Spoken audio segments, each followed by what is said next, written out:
Vote चोर, vote चोर, vote चोर, वोट चोर, वोट चोर।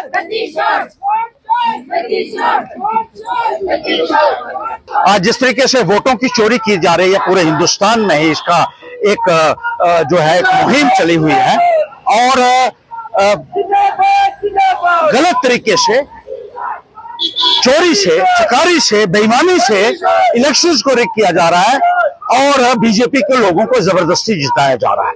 और इसकी हाल में ही एक उदाहरण जो मिली है कि चिनैनी असेंबली में जिस तरीके से धांधल हुई और हमने जब इंस्पेक्शन करवाई मशीनों की, उसमें 3 मशीनें नॉन फंक्शनल निकली और एक मशीन जो है उसके ऊपर रिजेक्टेड और डिफंक्ट लिखा हुआ था। यानी कि कुल मिला के सारा ही गोलमाल है। और जिस तरीके से ये चोरी और डकैती की जा रही है, लोगों के मैंडेट के ऊपर एक डाका जो डाला जा रहा है, उसी के विरोध में और हम ये कहना चाहते हैं कि चिनैनी के चुनाव को रद्द किया जाना चाहिए। और अब जो इलेक्शंस हो रही हैं, जो इलेक्शन कमीशन ने अभी कहा है कि बिहार के साथ जम्मू कश्मीर में भी इलेक्शन होनी है, उस इलेक्शन में वो इलेक्शन भी होनी चाहिए।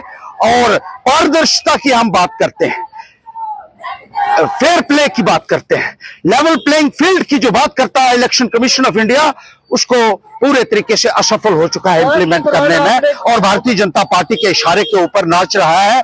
ये सरासर निंदनीय है और इसी के विरोध में आज हमारा यहाँ ये एक जुलूस निकला हुआ है। प्रोसेशन निकाल के हम इलेक्शन कमीशन के ऑफिस तक जा रहे हैं और वहां जाकर हम अपना मेमोरेंडम देने जा रहे हैं।